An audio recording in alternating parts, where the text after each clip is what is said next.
paz do Senhor. Aproveitando que vocês já estão de pé, eu convido para abrir a sua Bíblia em 2 Samuel, no capítulo 6.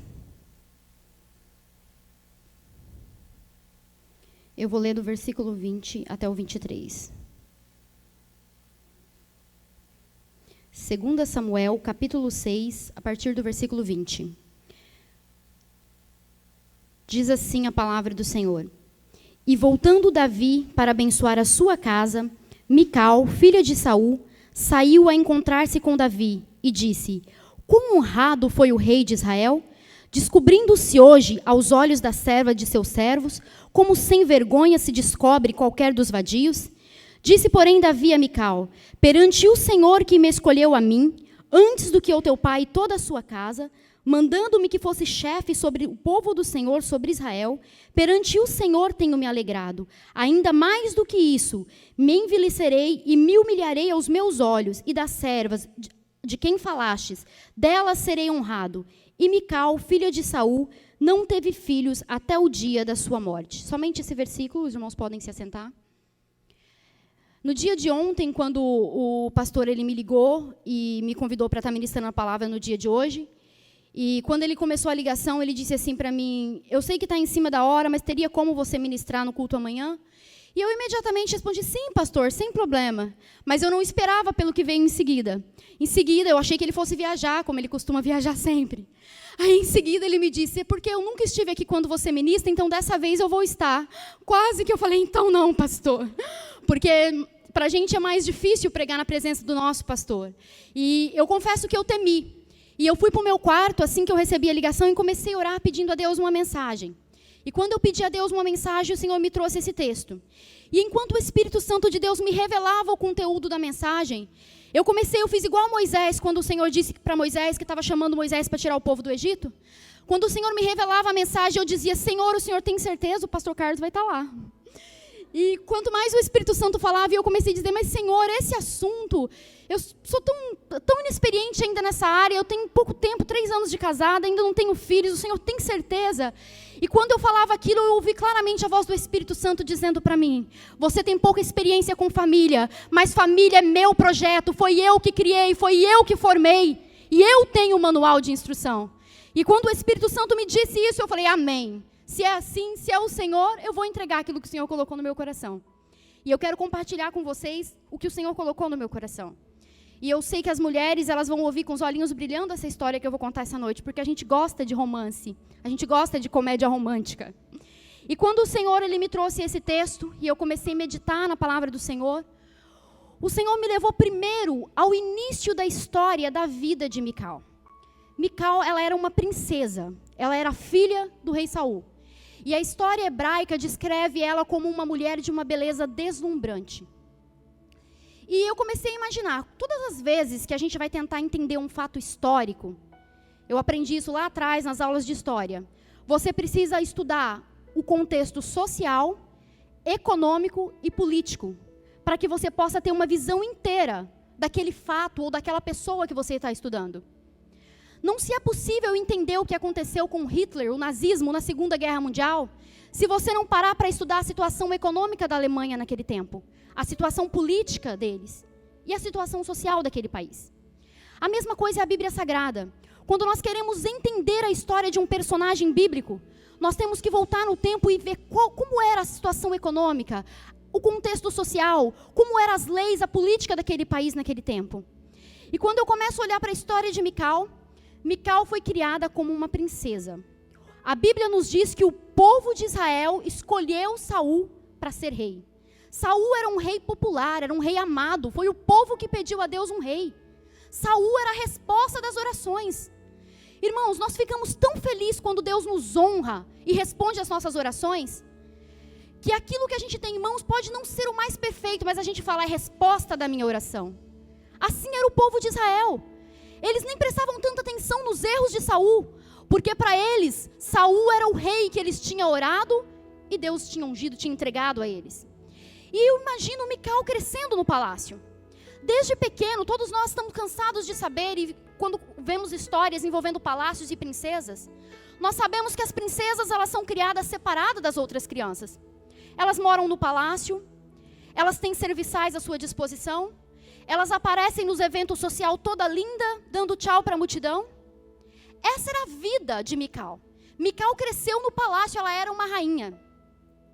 E quando a gente vai ali na história de Israel, se você abrir a sua Bíblia em 1 Samuel 18, em 1 Samuel, no capítulo 18, você vai encontrar a história dizendo que Mical, ela amava Davi. E para a gente entender aonde nasceu esse amor de Mical por Davi, a gente tem que lembrar quem Davi era. Nesse período que essa jovem começou a se apaixonar por Davi, se interessar por Davi, Davi era aquele menino que estava entrando em evidência. Ele era o homem que tinha matado Golias, ele era o homem valente que não temia, que ia para a guerra. E eu começo a imaginar o que chegou ao ouvido daquela princesa. Olha, tem um guerreiro aí fora, um moço jovem, bonito, que ele não tem medo de nada, ele é destemido, ele enfrentou um gigante. E com todo respeito ao meu marido, se eu vivesse naquela época, eu também ia me apaixonar por Davi. Imaginem um guerreiro corajoso, que não tinha medo de um gigante, que não tinha medo de nada, que era destemido, e ela lá do seu palácio escutava as mulheres gritando na rua: Saul matou 1000, Davi matou 10.000.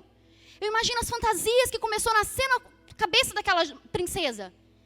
E diz a história que Saul tinha interesse em fazer um casamento político das suas filhas com Davi, porque ele entendia que se ele casasse Davi com uma de suas filhas, ele estaria do seu lado no trono, defenderia o seu exército. Tinha um interesse político da parte de Saul. E de repente alguém chega para Saul e fala: Saul, a princesa Mical está apaixonada por Davi. E ele vê aquilo com bons olhos, é unir o útil ao agradável. Ele falou assim: eu vou realizar o desejo do coração da minha filha, e ao mesmo tempo vou ter o casamento político que eu tanto necessito. E aqui o Espírito Santo começa a falar no meu coração. E o Espírito Santo começa a me revelar a palavra que o Senhor queria que eu trouxesse nessa noite. Muitas vezes, no primeiro momento que nós nos deparamos com uma pessoa, aqui a gente está falando de um relacionamento conjugal, mas em qualquer relacionamento, no primeiro momento em que nós conhecemos alguém, nós criamos expectativas. Para aquela princesa, Davi era o homem perfeito, era o guerreiro destemido, era o homem que as mulheres de Israel daquela época achavam lindo, e para ela era o marido ideal. Só que ela esqueceu que quando a gente olha o contexto social de Mical, nós também temos que olhar o contexto social de Davi. Quem era Davi? Davi não foi criado nos palácios. Davi não foi criado para não se misturar com as demais pessoas. Davi foi criado lá no meio do mato, correndo atrás das ovelhas. Davi era um homem simples, de gosto simples. E agora, duas pessoas completamente diferentes decidem se casar. E quando vem do lado de Davi, a Bíblia nos mostra, porque Mical, a razão pela qual ela quis casar com Davi é porque ela estava apaixonada. Ela amava Davi. Por outro lado, Davi, ele aceita esse casamento porque ele achou bonito a ideia de ser genro do rei. A Bíblia nos conta, se você ler em Samuel 19, 18 e 19, 1 Samuel, você vai encontrar que quando foram para Davi e disseram: olha, Saul quer você como genro. No primeiro momento ele fala: eu não tenho dinheiro suficiente para comprar o dote real, eu não quero. Aí alguém fala para ele: olha, mas o rei falou que se você trazer para ele 100 prepúcios dos filisteus, é o dote que ele quer para a filha dele. E Davi era homem valente. Ele disse: o que é para mim matar 100 homens inimigos do Senhor? Não, eu topo, eu acho bom esse negócio. E a Bíblia fala que pareceu agradável aos olhos de Davi casar-se com a princesa, ser genro do rei. Se por um lado nós temos Mical com aquela visão romântica de Davi, por outro lado nós temos Davi também com uma visão romântica de que era legal ser genro do rei. Ele só se esqueceu de um detalhe: ele não teve uma formação para ser genro do rei. É claro que o Senhor o escolheu, o capacitou, toda essa história nós sabemos. Mas quando a gente olha do lado da união dessas duas famílias, nós pegamos dois extremos que agora decidem se casar. E faz-se o casamento. E vai passando o tempo na história, a gente vê que ela realmente amava Davi. Vocês conhecem a história que Saul começou a perseguir Davi, tentava matar Davi. E nenhuma das vezes em que ele tenta matar Davi, a Bíblia deixa registrado que Mical, ela salva a vida de Davi. Diz que o rei Saul deu ordens aos seus guerreiros para que fossem e matassem Davi.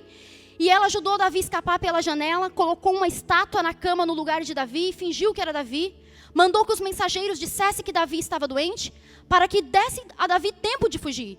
E a Bíblia mais uma vez afirma, ela ajudou Davi porque ela amava Davi. Mais uma vez essa palavra aparece diante de nós. E quando segue essa história, passa-se o tempo, Davi ele passa um bom tempo peregrinando, fugindo de Saul. E a Bíblia diz que Saul pega a sua filha, que era casada com Davi, e dá a sua filha em casamento a um dos homens políticos, das famílias políticas da sua época, dos seus aliados políticos. E passa-se a história e acontece um monte de coisa que eu não vou entrar em detalhes, porque não é isso que Deus me trouxe essa noite. Mas no final dessa história, quando Davi ele vence e ele volta ao trono, uma das primeiras coisas que ele faz é pedir que traga Mical de volta. Ele fala para Abner, eu não vou nem sentar com vocês à mesa para negociar se vocês não devolverem a minha mulher. E ela é devolvida ao rei Davi. E o que me chama a atenção e o que o Espírito Santo tem para nós nessa noite através dessa palavra. Talvez você ainda não entendeu, talvez você fale a história é bonita, mas eu não entendi ainda qual é a mensagem. Você já vai entender a mensagem. Ela volta, e quando ela volta, passado algum tempo, acontece esse episódio dessa leitura bíblica que a gente leu aqui agora. E quando a gente lê essa Bíblia, quando a gente lê essa passagem na Bíblia, a gente vê que Davi ele estava muito feliz, porque a arca do Senhor estava sendo trazida de volta para o povo do Senhor. E a Bíblia fala que ele dançava, e ele festejava, e ele adorava, e ele prestou um culto lindo, um culto público, e todo mundo viu Davi dançar. E lá do palácio, a princesa estava olhando e ela via Davi dançando. E quando ela vê Davi dançando, nós lemos o texto aqui, um pouquinho antes, se você for, você vai ver que a Bíblia fala que ela olhou Davi dançar e desprezou Davi. E eu já vi muita gente condenar Mical por causa desse ato. Já vi muita gente criticar ela. Como assim ela condenou Davi porque Davi dançou e Davi estava adorando? Irmãos, mais uma vez a gente volta no contexto. Aquela princesa, ela foi ensinada que as pessoas da realeza tinham que estar separado. A vida inteira, o pai dela, a mãe dela, e pior, ela foi criada por um pai desviado. E a vida inteira ele ensinou para ela princípios como esse. Quando Mical, ela viu Davi dançando, por trás dessas palavras duras que ela diz para Davi, porque a gente vê que ela chama Davi, fala que Davi se igualou aos vadios. Por trás dessas palavras duras estava a preocupação de uma princesa com o nome do seu esposo. Ela estava preocupada, a gente vê que ela demonstra isso. O que as servas vão dizer? Ela estava querendo dizer, Davi, você não vai ser respeitado pelo povo porque você estava dançando como um deles no meio deles. Não é assim que um príncipe se porta, não é assim que um rei se importa. E aqui chega onde o Senhor me traz nessa noite. Muitas vezes, querendo a coisa certa, defendendo aquilo que te foi ensinado a vida inteira, você usa mal as palavras. E porque você não sabe usar as palavras, muitas vezes você fecha para a sua vida uma porta de bênção. Quando a gente olha o final da história de Mical, a Bíblia fala que a partir daquele dia, Mical não deu à luz. Acredita-se que a partir daquele dia, Davi e ela nunca mais tiveram um relacionamento. O casamento deles terminaram naquelas palavras duras. Porque quando ela fala duro com Davi, porque a Bíblia diz que Davi voltou da adoração, todo feliz. E a Bíblia diz aqui, ó, eu vou ler com vocês novamente o versículo para vocês entenderem agora. E voltando Davi para abençoar a sua casa. Davi saiu de um culto como o de hoje, animado, voltou para casa e disse, eu vou abençoar a minha família. E quando ele chega ainda com o espírito de adoração e vai para abençoar a sua família, naquele momento que ele sai, ela vem com aquelas palavras. E ela diz, quão honrado foi o rei de Israel. Eu vejo ironia nessa fala dela, porque ela começa a questionar, onde está a sua honra, Davi? Hoje você dançou no meio das servas e dos servos, como faz qualquer vadio. Irmãos, olha as palavras que ela começa a dizer. E o nosso irmão Davi, aquele que a gente admira tanto, saindo do culto, ao invés de olhar para o lado espiritual e entender quem era Mical, ele abre a sua boca e faz pior. Na minha opinião aqui, Davi é pior ainda que ela, porque ele já responde jogando na cara dela. Quando a gente vê a resposta de Davi, ele disse assim, perante o Senhor que escolheu a mim antes do teu pai, em outras palavras, Deus me escolheu ao invés de escolher o seu pai, eu vou dançar mesmo. Em outras palavras, ele estava tripudiando da derrota da família da sua esposa. E que pessoa, que mulher, que gosta de ver o seu marido desfazer da sua família. Não importa que você saiba que ele está com a promessa, que ele está com a bênção, é seu sangue. E eu começo a olhar e me colocar no lugar daquela mulher. Irmãos, o que o Senhor está dizendo para nós nessa noite? Eu não sei qual é a visão que você tinha do seu esposo e da sua esposa no dia do seu casamento. Eu não sei se você, mulher, achava que ele era o príncipe guerreiro. E se você, homem, achava que simplesmente o fato dela ser uma linda princesa ia fazer a sua união feliz. Ou se vocês se casaram por amor, como Mical fez, ela casou-se por amor. Mas uma coisa o Senhor me manda te dizer nesta noite: só o amor não é capaz de sustentar um casamento. Para um casamento estar de pé, precisa ter Deus. Deus é o terceiro elo do casamento. A união de um homem e de uma mulher sem a bênção de Deus não vai a lugar nenhum. Acontece como aconteceu com a união de Mical e de Davi. Aos olhos de todos era um casamento maravilhoso. A filha do rei com o guerreiro valente de Israel. Que casamento poderia dar melhor que este? Mas quando entra no assunto família, família é projeto de Deus. Foi Ele que criou lá no Jardim do Éden. Foi Ele que disse ao homem: deixe o seu pai e a sua mãe e une a sua mulher. E se Deus não estiver na sua família, você pode ter todos os outros ingredientes que não vai adiante. Você precisa ter Deus na sua família. Você precisa ter Deus no seu casamento. Você precisa sair de um culto de adoração como este. E quando você receber uma palavra que te afronte como Davi recebeu, você precisa ter maturidade espiritual. De falar: é a minha família. Quem sabe se ele tivesse olhado para ela e dito para ela: minha mulher, eu sou um menino lá do campo, é assim que eu sou, eu gosto de dançar no meio de todo mundo, mas da próxima vez eu vou tentar me comportar. Aquele casamento teria ido adiante. Ou quem sabe se Mical fosse sábia, e ao invés de chegar diante de Davi, chamando Davi de vadio, ela chegasse e dissesse: meu esposo, eu vi sua adoração lá hoje, mas da próxima vez maneira um pouquinho, você é um rei, tenta ser mais fino. Talvez ela tivesse conseguido levar aquele casamento adiante e ser abençoada. O Espírito Santo de Deus me manda te dizer nessa noite: não é com palavras não é com palavras iradas, não é com palavras rudes que você vai mudar o seu esposo. Não é com palavras rudes, homem, que você vai transformar a sua mulher. Não é falando mal da família dela que você vai fazer ela diferente da mãe dela. Se você quer um homem, um esposo, uma esposa diferente, vai pelo caminho da oração. Se prostra diante do Senhor, porque Ele tem poder de mudar aquilo que você não muda. Se você abrir a sua Bíblia comigo, abra a sua Bíblia comigo em Provérbios, no capítulo 15.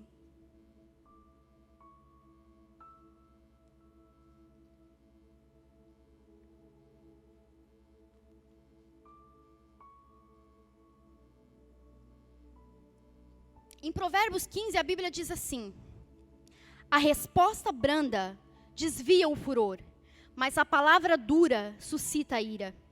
A língua do sábio adorna a sabedoria, mas a boca dos tolos derrama a estutícia. Os olhos do Senhor estão em todo lugar, contemplando os maus e os bons. Uma língua saudável é árvore de vida, mas a perversidade nela quebranta o espírito. Irmãos, olha que ensinamento maravilhoso que Deus nos deixa neste trecho. E que cabe direitinho nessa história que nós estamos contando. Mical amava Davi. E Davi também sentia alguma coisa por ela. Porque se ele não sentisse, ele não tinha ido brigar por ela quando ele voltou ao poder. Quando ele voltou ao poder, a Bíblia nos fala que uma das primeiras coisas que ele fez foi ir lá e dizer: devolvam a minha mulher. Ela tinha um lugar especial na vida de Davi. E de repente, duas pessoas que escolheram passar a vida junto, tomam destinos diferentes. Por conta de uma discussão. Por conta de palavras mal colocadas. E eu não estou aqui pregando só para você não, também estou pregando para mim. Eu também às vezes preciso aprender como usar as minhas palavras. Isso é para todos nós. A Bíblia nos dá receita. Às vezes lá no seu trabalho, você chega lá de manhã depois de um culto abençoado na segunda-feira, e a primeira coisa que você escuta é um ímpio falando mal às vezes do seu patrão, ou falando mal do seu cliente, ou falando palavras perversas. E aí você, ao invés de usar a sua boca, se você não quer falar, se você não quer entrar na discussão, no mínimo, ore. Mas não empreste a sua boca para ser instrumento de Satanás. Não empreste a sua boca para que as suas palavras aumente o furor, para que a sua palavra suscite a ira. Deus te chamou para ser diferente. Deus te chamou para adorar aqui no altar, como Davi adorou diante da arca, chamou. Mas Deus te chamou para levar essa adoração para o seu lar e abençoar a sua casa. Deus te chamou para levar esse culto de domingo para a sua semana. Para começar a segunda-feira na bênção, continuar na terça, na quarta, na quinta, na sexta e até o outro domingo. Deus te chamou para viver de bênção em bênção, de edificação em edificação. E muitas vezes, você não sabe o impacto que a sua palavra branda vai ter no seu ambiente de trabalho, vai ter no meio da sua família, vai ter no meio das suas amizades. Irmãos, os amigos que Deus colocou do seu lado, Deus colocou para que você possa ser luz e iluminar a vida deles. Às vezes o nosso pastor não tem contato, não pode ir até dentro da casa daquele amigo, mas você pode. Às vezes o nosso pastor não tem a oportunidade de aconselhá-lo, de acordo com a Bíblia, mas você tem. Então, empresta a sua boca para ser instrumento do Senhor e empresta a sua boca para abrandar o furor. Aonde você chegar e tiver contenda, lembra dessa mensagem de hoje e fala: eu estou aqui para ser um instrumento de paz. Eu vim aqui para transmitir a paz do Senhor. Eu aprendi no culto de ontem que uma palavra branda acaba com a ira e eu vou acabar com a ira neste lugar. Você vai ver que a sua vida vai ser muito abençoada. Quando nós voltamos para a história de Mical, nós podemos aprender várias coisas com ela. A gente aprende com o final da história dela, uma história triste. Um casamento destruído por uma discussão. E o Senhor, Ele nos chama essa noite para prestar atenção nos nossos relacionamentos. Para não destruir relacionamentos. Davi tinha o seu defeito de dançar aos olhos dela, da princesa. Mas ele tinha todas as outras qualidades. Que naquele momento de raiva, ela se esqueceu. Mical, ela tinha os seus defeitos de princesa. Talvez a gente rotulasse ela de chata, metida, não quer ficar com o povão. Mas ela também tinha suas qualidades. Deus colocou Davi do lado dela, quem sabe para ganhar aquela alma, para convertê-la ao verdadeiro cristianismo, à verdadeira adoração. E Deus colocou ela do lado de Davi, quem sabe para ensinar Davi a ser mais fino, a ser mais elegante. Mas no meio do casamento eles perderam a visão e deixaram de entender o propósito que Deus tinha de um para o outro. Irmão, Deus colocou a sua esposa na sua vida para que você faça dela uma mulher melhor. Mulher, Deus te colocou este homem na sua vida para você ser ajudadora. Aonde estão os defeitos dele, ao invés de apontar os defeitos dele para a sociedade? Vai lá e ensina. Usa os dons e os talentos que o Senhor te deu. Foi para isso que o Senhor te colocou na vida do seu esposo. E se as palavras já não mudam mais, talvez as palavras com os homens já não mudam mais, mas começa a falar com Deus. Irmãos, nada surte mais efeito do que o poder da oração. Nós às vezes esquecemos. E eu volto a falar não só dentro do relacionamento, dentro de muitas coisas. Eu tive uma experiência recentemente com oração. E muitas vezes, eu já preguei aqui antes sobre isso, sobre a gente materializar tudo e tudo querer resolver com a oração, mas também o contrário, da gente achar que a oração não resolve nada e não orar. Eu há bem pouco tempo, os irmãos sabem que eu trabalho faz mais ou menos 1 ano numa empresa, e quando eu entrei naquela empresa, eu fazia algumas funções. E com o passar do tempo, eu fui cada vez mais adquirindo funções. Quando eu entrei lá, eu já fazia de tudo. E todos os meus trabalhos anteriores, eu sempre fazia um pouco das coisas e no final estava fazendo de tudo. Nesse eu já entrei fazendo de tudo, então eu imaginei assim, não tem como aumentar. Já está tudo, se eu estou fazendo tudo, não vai ter como aumentar. Mas irmãos, aumentou. E eu comecei a acumular outras funções. E chegou um dia que eu faço a parte de recursos humanos daquela empresa também. E o dono daquela empresa decidiu dar um aumento para um outro funcionário. E eu já estava ali 1 ano, eu estava querendo um aumento. E ele resolveu dar um aumento para um outro funcionário que aos meus olhos não era justo. Aos meus olhos ele estava dando aquele aumento para aquele funcionário só porque aquele funcionário era um homem e eu era uma mulher.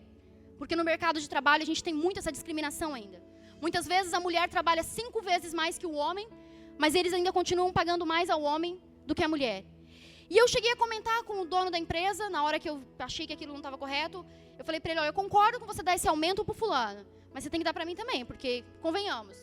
E eu vi que ele ele achou que eu estava só pedindo porque eu vi o outro ganhar. E na verdade não era. Eu estava pedindo porque eu achava que era justo. E eu peguei e falei, não vou falar mais nada. Passou-se 1 mês, passou 1 mês e meio. Há um dia de manhã, e eu lembrando, e a gente começa a entrar no nosso coração, né? Aquele sentimento de injustiça. E começou a entrar aquilo no meu coração, e um dia de manhã eu estava lá na esteira e eu comecei a pensar. E eu falei, gente, não é que eu ainda não orei por essa questão? Irmãos, e quando eu me dei conta que eu ainda não tinha orado por aquela questão, eu orei.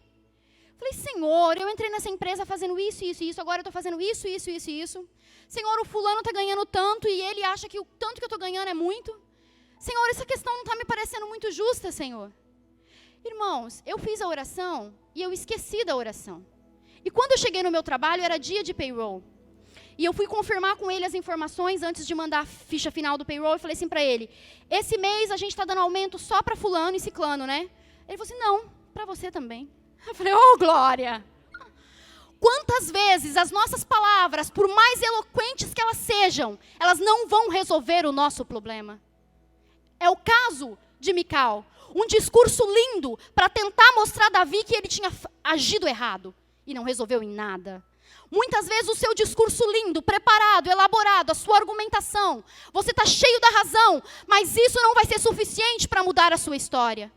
Mas se você dobrar os seus joelhos diante do Todo-Poderoso e reconhecer que as suas palavras não são suficientes, mas que o poder dele é, a sua história vai mudar.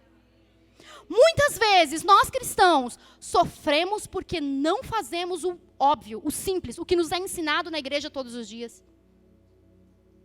Todas as vezes que nós confiamos em nós mesmos, no nosso conhecimento, na nossa educação, na nossa formação, nós corremos o risco de fracassar. Porque a Bíblia fala, maldito o homem que confia no homem.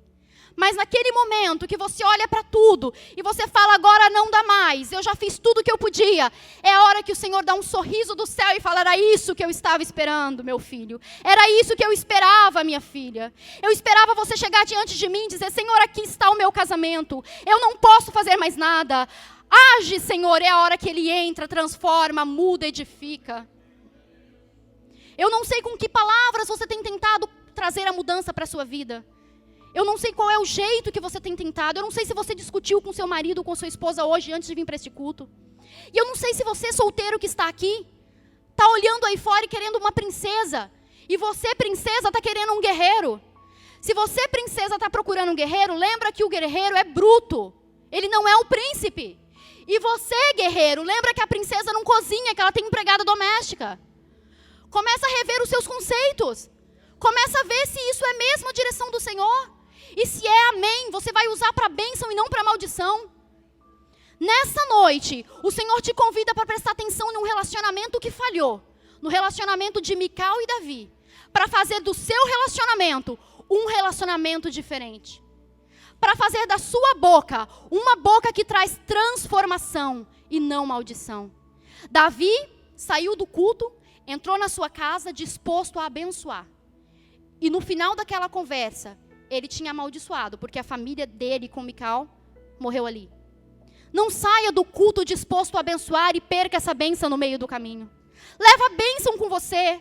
Começa com a bênção, segura na bênção, não larga da bênção. E quando você achar que o que você está ouvindo é um desaforo, fala, não, eu aprendi no culto de ontem que a palavra branda muda e eu vou usar a palavra branda. No momento que o inimigo tentar roubar a bênção de você, porque muitas vezes, irmãos, o inimigo sussurra no nosso ouvido e fala, você está levando desaforo para casa? Faz alguma coisa.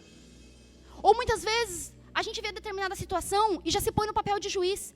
Eu tenho que falar. Me desculpa, mas isso está errado. E você abre a sua boca na hora errada e em vez de bênção, maldição. Vamos nesta noite levar isso com a gente. Fazer da nossa boca um canal de bênção. Eu quero te convidar para ficar de pé. E eu quero convidar para os casais que estão aqui. Vá do lado do seu esposo, da sua esposa, se você puder, se você tiver essa oportunidade. Eu tenho certeza que em algum momento do seu casamento, em algum momento, você fez como Mical ou você fez como Davi. Se você está com o seu esposo aí do lado, essa é a oportunidade para você pedir para ele perdão. E para você, mulher e homem, vice-versa, pedir perdão pelas palavras duras. E quem sabe, selar um novo acordo de hoje em diante. Eu vou usar os meus lábios com palavra branda. Eu vou ser bênção. Eu vou pedir para o pastor Carlos fazer essa oração, pastor, pelos casais, pelas famílias. Mas a mensagem que o Senhor tinha para entregar para a sua vida, através da minha vida nessa noite, era essa. Não deixe que as palavras acabem com o seu relacionamento.